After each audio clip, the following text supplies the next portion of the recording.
Hello दोस्तों, welcome to my YouTube channel. तो कैसे हैं आप लोग? आई होप आप लोग अच्छे होंगे। तो फिर से आप लोगों का एक नए वीडियो में स्वागत है। और आज हम लोग पढ़ेंगे डोकलो सोहोर शासन व्यवस्था, जो कि झारखंड की एक जनजातीय शासन व्यवस्था है। और इससे जेपीएससी और जेएसएससी और तमाम झारखंड से रिलेटेड जितने भी कम्पिटिटिव एग्ज़ाम्स होते हैं उसमें डोकलो सोहोर शासन व्यवस्था से क्वेश्चंस पूछा जाता है। तो आज का वीडियो में हम लोग इसी शासन व्यवस्था के बारे में कंप्लीट बेहतरीन तरीके से स्टडी करेंगे और देखेंगे कि इस शासन व्यवस्था को चलाने के लिए कौन कौन से पद हुआ करते थे और उन सारे पदों की क्या क्या जिम्मेदारियां थी। तो आज इस वीडियो में हम लोग इसी के बारे में डिस्कस करेंगे, डोकलो सोसर शासन व्यवस्था के बारे में। और इस वीडियो का पीडीएफ जो है आप लोगों को डिस्क्रिप्शन बॉक्स में मिल जाएगा, तो आप लोग वहाँ से भी जाके डाउनलोड कर सकते हैं। तो चलो वीडियो का स्टार्ट करते हैं। डोकलो सोहर शासन व्यवस्था, जो कि झारखंड की एक जनजातीय शासन व्यवस्था है। डोकलो सोहर शासन व्यवस्था खड़िया जनजाति की शासन व्यवस्था है। डोकलो सोहर शासन व्यवस्था जो है खड़िया जनजाति की शासन व्यवस्था है, यानी ये जो है खड़िया जनजाति की शासन व्यवस्था है और खड़िया जनजाति की पारंपरिक शासन व्यवस्था है। और डोकलो सोहर शासन व्यवस्था जो है खड़िया जनजाति की पारंपरिक शासन व्यवस्था, यानी बहुत ही पुरानी शासन व्यवस्था है और ये काफ़ी लंबे समय से चलती आ रही व्यवस्था है। खड़िया जनजाति मुंडा समाज का ही एक उपशाखा है और खड़िया जनजाति जो होती है मुंडा समाज का ही एक ब्रांच है, यानी उपशाखा है। तो पिछले क्लास में हम लोगों ने पढ़ा था कि जो हो जनजाति होती है वो भी मुंडा जनजाति का क्या होता है, ब्रांच होता है, उपशाखा होता है। ठीक उसी तरह खड़िया जनजाति भी मुंडा समाज का एक उपशाखा है। इसमें ढोकलो का अर्थ होता है बैठक, यानी ढोकलो सोहर शासन व्यवस्था हम लोग जो पढ़ रहे हैं, तो इसमें ढोकलो का अर्थ है बैठक और सोहर का अर्थ होता है अध्यक्ष। यानी इस शासन व्यवस्था में जो भी बैठक होता था, ठीक है, जिसका ढोकलो के नाम से जाना जाता था, यानी ढोकलो का अर्थ होता है बैठक और सोहर का अर्थ होता था अध्यक्ष। यानी उस बैठक को जो संचालित करने वाला जो मेन होता था, अध्यक्ष होता था, उसको सोहर कहा जाता था। तो यहाँ से आप देख सकते हैं ढोकलो सोहर शासन व्यवस्था में ढोकलो का अर्थ होता है बैठक, ठीक है, और सोहर का मतलब होता है अध्यक्ष। सोहर का मतलब क्या होता है? अध्यक्ष। खड़िया जनजाति मुख्य 3 प्रकार के होते हैं। पहला दूध खड़िया, दूसरा ढेलकी खड़िया, तीसरा पहाड़ी या सबर खड़िया। अब आगे बात कर लेते हैं। खड़िया जनजाति के लोगों ने 1934-35 ईस्वी में अखिल भारतीय महासभा का गठन किया, जिसे ढोकलो के नाम से जाना गया। और खड़िया जनजाति द्वारा सन 1934 से 35 ईस्वी में एक संगठन महासभा का आयोजित किया गया, जिसका नाम रखा गया अखिल भारतीय महासभा। ढोकलो सोहर का महासभा द्वारा जाति प्रथा का समर्थन किया गया। और ये जो महासभा था उसमें जाति प्रथा का समर्थन किया गया और समिति ने पंचायती राज व्यवस्था का विरोध किया। और जो भी पंचायती राज व्यवस्था था उसका क्या क्या विरोध किया। और इन लोगों का मानना था कि हम लोगों के द्वारा जो भी कानून बनाया गया है ढोकलो सोहर शासन व्यवस्था को चलाने के लिए, वही सर्वमान्य है। हम लोग अपने विधि व्यवस्था को अपने हिसाब से, अपने कानून के हिसाब से चलाएंगे, ना कि पंचायती राज व्यवस्था के आधार से। इसीलिए इस अखिल भारतीय महासभा में जो है गठन हुआ था, जो पंचायती राज व्यवस्था का विरोध किया।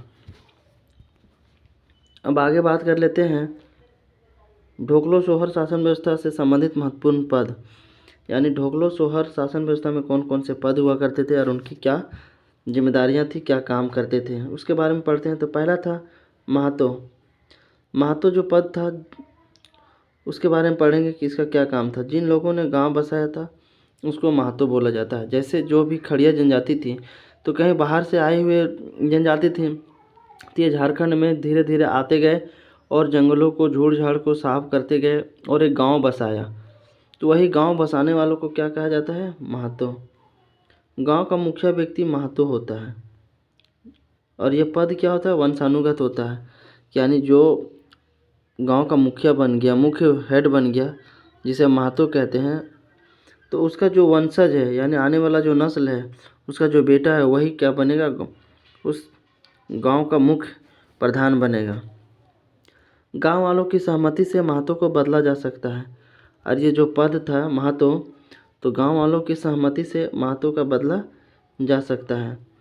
पहाड़ी खड़िया गांव के प्रधान कौन होता है, डंडिया होता है। और जो पहाड़ी खड़िया गांव का जो प्रधान होता है, हेड होता है, मुख्य होता है, वो होता है डंडिया। पहाड़ी खड़िया गांव के धार्मिक प्रधान दिहुरी कहा जाता है। पहाड़ी खड़िया गांव के जो धार्मिक प्रधान होते हैं जिनके अंदर ये जिम्मेदारी होती है कि गांव में पूजा पाठ कराना और धार्मिक संबंधित जितने भी काम होते थे वो कौन करता था, दिहुरी करता था। ठीक है, तो पहाड़ी खड़िया गांव के धार्मिक प्रधान कौन था, दिहुरी। अब बात कर लेते हैं दूसरे पद का, करटाहा का। ठीक है, करटाहा का क्या काम था, यह गांव की शासन व्यवस्था को संचालन में प्रमुख भूमिका निभाता था। और गांव की जो शासन व्यवस्था था कि किसी भी गांव को कैसे चलाना है, किस तरीके से चलाना है, कौन से कानून से चलाना है, तो सारा काम कौन करता था, करटाहा करता था। उसके यही मुख्य भूमिका थी, गांव के विवादों तथा अन्य समस्याओं का समाधान करना। और करटाहा का ये भी काम था कि गांव में कोई भी विवाद हो और अन्य समस्या हो तो उसका समाधान करना। करटाहा अपने गांव से संबंधित घटनाओं तथा समस्याओं की सूचना सोहोर को देने का कार्य करता है। और करटाहा का ये भी काम था कि गांव से संबंधित जो भी घटना होता था और समस्या होता था तो उसका सूचना यानी इन्फॉर्मेशन जो है सोहोर को देने का कार्य करता था।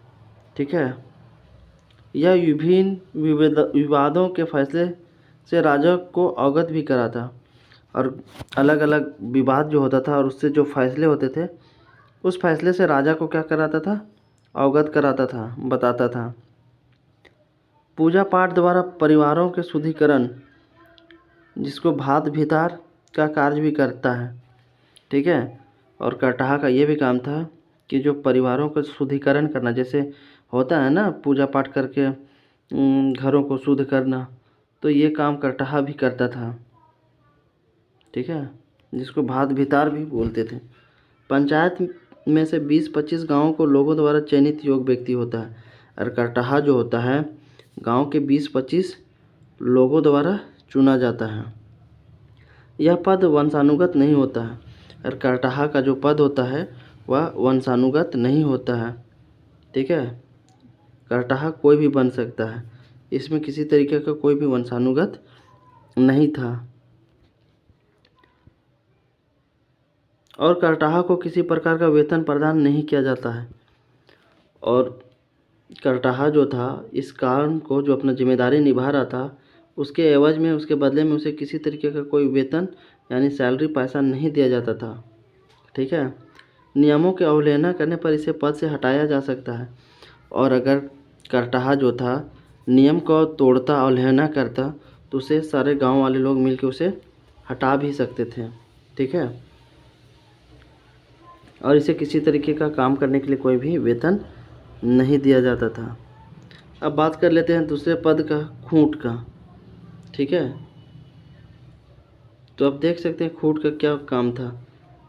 अंत ग्रामीण 2 या अधिक गांव से संबंधित विवादों के निपटारे हेतु सभी गोत्र के गांवों द्वारा मिलकर एक क्षेत्रीय प्रशासन तंत्र निर्मित किया जाता है जिसे खूंट कहा जाता है। यानी 2 या 2 से अधिक गांवों से संबंधित जो भी विवाद होता था तो उसको निपटारने के लिए, उसको समाधान करने के लिए बहुत से सारे क्षेत्र के लोग मिल करके एक प्रशासन तंत्र निर्मित करते थे कि कैसे इसको निपटारे को यानी प्रॉब्लम को निपटारा करना है, समस्या को कैसे समाधान निकालना है। ठीक है, तो उसी को कहते थे खूंट कहा जाता था। अब अगले पोस्ट की बात कर लेते हैं, अगला पद खड़िया घाट। ठीक है, खड़िया घाट क्या था, खूंट अंतर ग्रामीण पंचायत का अध्यक्ष किसी करटाहा को आपस में ही चुना जाता है तथा इस पद को खड़िया घाट कहा जाता है। यानी खड़िया घाट जो था करटाहा को आपस में ही चुना जाता है। जो अंतर ग्रामीण पंचायत का जो अध्यक्ष होता है खूंट, ठीक है, इसे जो है करटाहा के ही द्वारा आपस में ही चुन लेते हैं और इस पद को खड़िया घाट कहा जाता है। और इसी को क्या कहा जाता है, खड़िया घाट कहा जाता है इस पद को। अब बात कर लेते हैं दूसरे पद का, ढोकलो का। ठीक है, ढोकलो, संपूर्ण खड़िया समाज की बैठक को ढोकलो के नाम से जाना जाता है। और खड़िया समाज की जो भी बैठक होती थी उसको ढोकलो के ही नाम से जाना जाता था, ढोकलो। ठीक है, खड़िया जनजाति द्वारा वार्षिक रूप से ढोकलो का आयोजन किया जाता था।